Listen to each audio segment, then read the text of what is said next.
Mock drill विद्यालय आपदा committee के बच्चों के द्वारा। कोई अगर नंगे तार को छू लेता है तो उसको करंट लगता है और फिर उसको छुड़ाने के लिए जाता है, तो छुड़ाने का सही तरीका क्या है आप देखिए। इस मॉक ड्रिल में गलत तरीका क्या है और सही तरीका क्या है।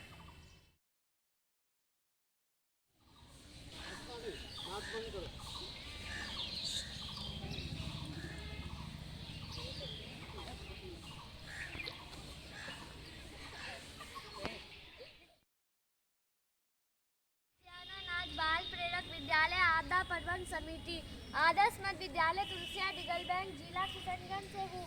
आज का सुरक्षित शनिवार का विषय बिजली से घात या झटका के विषय में जानकारी है। बिजली का झटका एक संभावित गंभीर चोट है जो मानव शरीर से होकर गुजरता है। ऐसा तब हो सकता है जब कोई व्यक्ति विद्युत ऊर्जा के किसी जीवित स्रोत के संपर्क में आता है। यह शरीर से गुजरने वाली विद्युत धाराओं से प्रति एक शारीरिक प्रतिक्रिया है। बिजली के कई स्रोत बिजली के झटके के कारण बन सकते हैं, जिनमें बिजली लाइनें, बिजली मशीनरी, बिजली उपकरण शामिल है।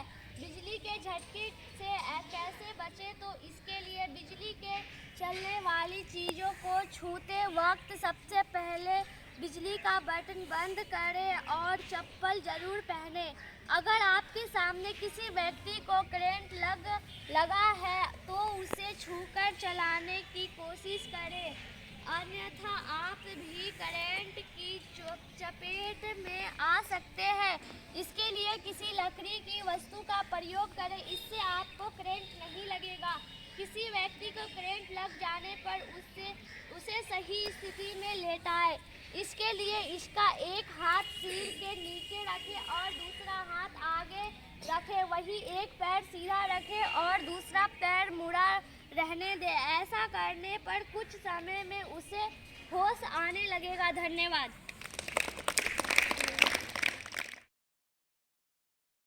विद्यालय आपदा प्रबंधन समिति सदस्य आदर्श मध्य विद्यालय तुलसिया जिला किशनगंज से हूँ।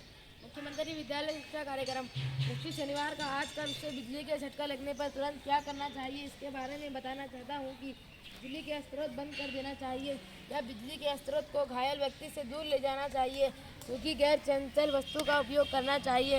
यदि घायल व्यक्ति में परिचरण के कई लक्षण नहीं दिखते हैं तो CPR शुरू करें। व्यक्ति को गर्म रखने की कोशिश ज़्यादा से ज़्यादा करें और उसे ठंडा होने से बचाएं। पट्टी लगाएं और जले हुए हिस्से को साफ कपड़े से ढक दें। बिजली के झटके से व्यक्ति तांत्रिक तंत्र जैसे नसें, मस्तिष्क और रीढ़ की हड्डी को प्रभावित करते हैं। बिजली के इससे झटके से दर्द, झुनझुनी, कमजोरी या अंगों को हिलाने में कठिनाई होती है। बिजली प्रकाश की गति से चलती है, इसीलिए यह आपके शरीर में नहीं रह सकती है। बिजली शरीर वाली बिजली का इलेक्ट्रोजन को चालने करती है, जिससे पीड़ित व्यक्ति को आंतरिक क्षति हो सकती है। धन्यवाद।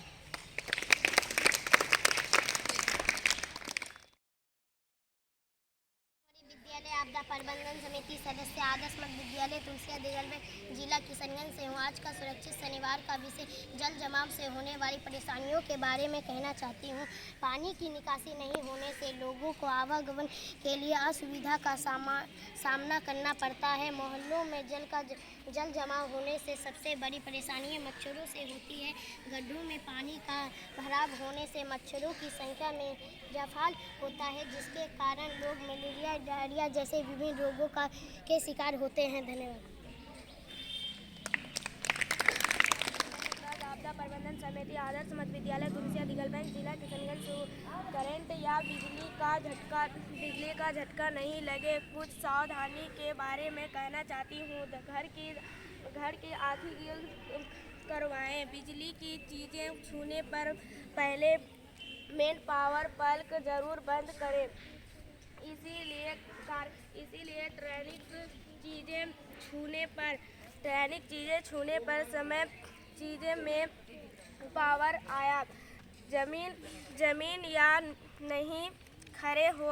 बिजली का इस्तेमाल करते समय प्लग गीले प्लास्टिक प्लास्टिक या रबर की चप्पल जरूर पहने। गीले हाथ पैर होने पर बिजली के स्विच और प्लग बिल्कुल न छुएं।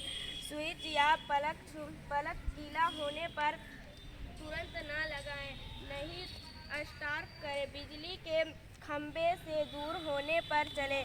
सड़क पर टूटे तार ऊपर से लटके टूटे तारों से दूर चलें। धन्यवाद।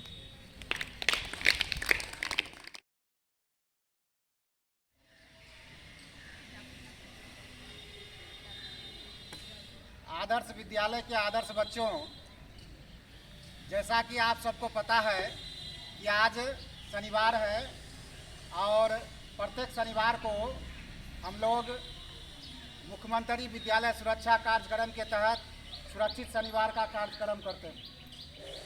तो आज सुरक्षित शनिवार का विषय है बिजली से घात। घात मतलब क्या? झटका।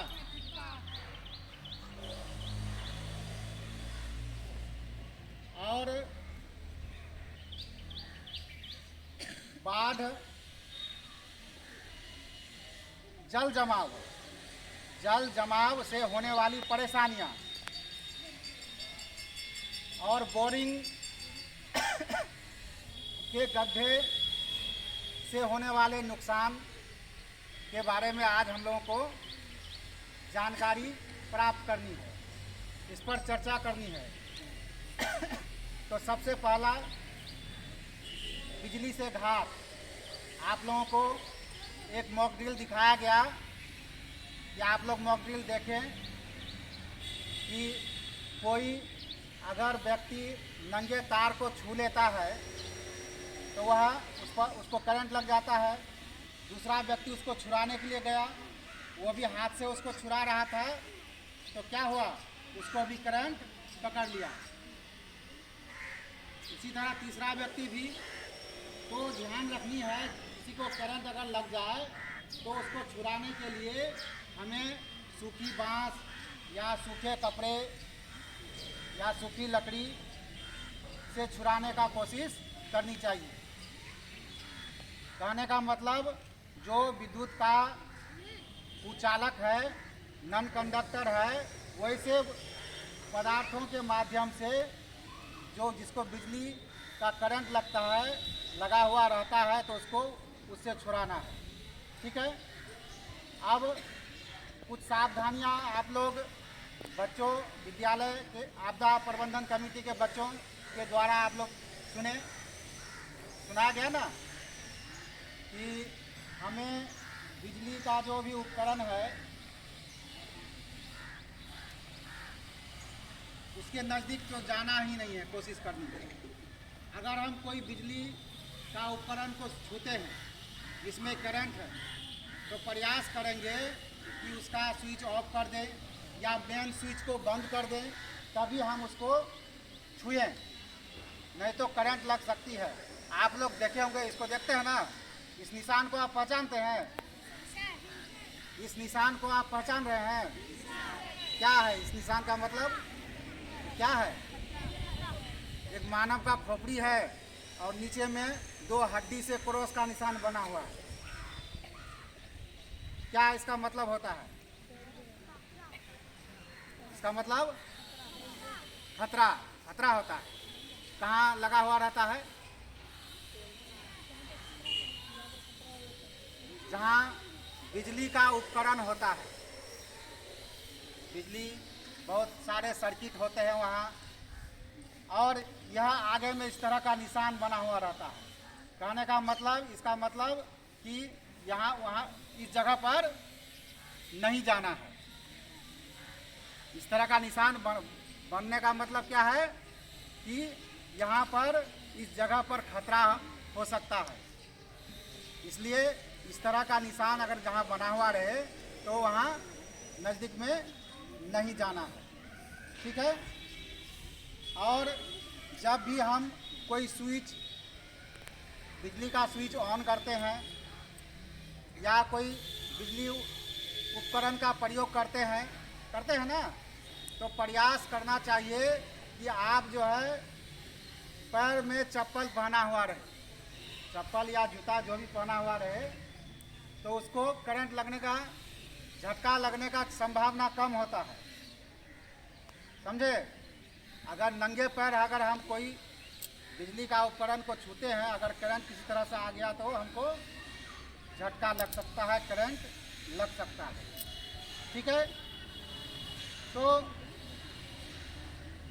किसी को मान लिए करंट लग गया, करंट लगा, उसको हम छुड़ा लिए, तो पता नहीं चलता है कि क्या हुआ उनको, ऐसा लगता है ना? ये आंतरिक आघात करता है, मैंने अंदरूनी जो है नुकसान करता है, हमारी नसों को नुकसान करता है और शरीर में दर्द होता है, सिर में दर्द होता है, शरीर झुनझुनाता है, शरीर में ऐंठन महसूस होता है।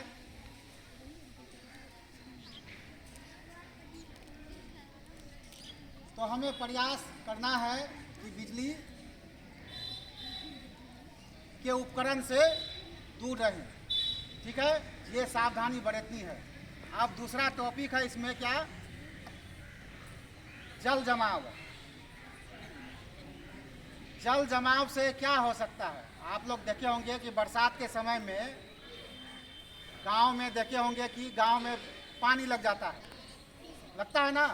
अगर जल का निकासी सही ढंग से नहीं किया जाए, वर्षा का पानी को निकाला नहीं जाए ठीक से, तो क्या होता है, जम जाता है, जल जमाव हो जाता है, आसपास से गड्ढे भर जाते हैं। तो इससे क्या नुकसान होता है, परेशानी होती है। अगर जल जमाव हो जाए तो उससे क्या फैलता है, मच्छर फैलने लगता है, मच्छर फैलने लगता है ना। और मच्छर फैलने से वह मच्छर अगर काटेगा तो क्या होता है, मलेरिया हो सकता है, टाइफाइड हो सकता है, डेंगू हो सकता है। तो यह प्रयास रहनी चाहिए कि जल जमाव नहीं हो। जल जहाँ हम रहते हैं उस जगह पर जो है जल जमाव नहीं रहे, ताकि मच्छर नहीं फैले। ठीक है? तो ये भी समस्या अभी आती है, गांव में तो इसकी समस्या आती ही है, लेकिन कम शहरों में ज़्यादा है। तो इस बात का हम लोग को प्रयास करनी चाहिए कि वर्षा का जल का निकासी करने का भरसक प्रयास करना चाहिए। ठीक है? अब तीसरा टॉपिक है क्या, बोरिंग से उत्पन्न गड्ढे। ये हमारे इलाके में तो नहीं है, बिहार में भी कम है, लेकिन अगर हम पूरे देश की बात करें तो बहुत जगह ऐसे भी स्थान है जहां बोरिंग करने के लिए हजारों फीट तक नीचे जाना पड़ता है, गड्ढा खोदना पड़ता है। जब गड्ढा खोदा जाता है तो जरूरी नहीं है कि वहां से पानी निकल जाए, कहीं निकल जाता है, कहीं निकल जगह बदलना पड़ता है। जगह जो बदला जाता है तो बहुत लोग गड्ढे को छोड़ देते हैं वैसे, और उसमें बच्चों का गिरने का डर होता है। हमारे देश में कई ऐसी घटनाएं हुई है जो उस गड्ढे में बच्चे गिर गए हैं। हजारों फीट गड्ढा बना दिया जाता है, उसको बंद नहीं किया जाता है, लोग लापरवाही करते हैं, तो उस गड्ढे में कभी बच्चे गिर जाते हैं। इस तरह की कई घटनाएं हमारे देश में हुई है। तो उसको बचाने के लिए क्या किया जाता है, फिर उतना ही बड़ा बगल में गड्ढा खोदा जाता है, और उतना बड़ा गड्ढा खोदने के बाद तब जो है फिर बीच में छेद करके जो है उसको तब उस बच्चे को निकाला जाता है। तो इस तरह की घटनाएं भी होती है। तो इसमें प्रयास करनी चाहिए कि हम जो गड्ढा खोदते हैं उसको बंद मतलब कर दिया देना चाहिए, बंद कर देना चाहिए, मतलब उसको मिट्टी से पाट देना चाहिए। ठीक है, समझ में आ गई? तो हम लोग को ध्यान रखनी है कि बिजली का उपकरण को बहुत सावधानी पूर्वक ही छूना है। कहीं अगर नंगा तार है उसके नज़दीक में नहीं जाना है, ना ही छूना है। ठीक है, चलिए, धन्यवाद।